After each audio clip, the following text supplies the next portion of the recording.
Roads in the Andes are an experience for foreigners.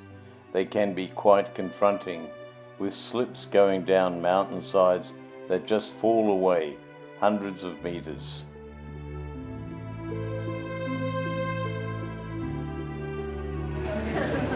The posts in town highlight the wax palm and the parrot that needs protection.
At the age of 55, Gonza died after his census that the yellow-eared parrot had recovered from 81 individuals in April 1999 to an estimated 2,895 at the time of his death.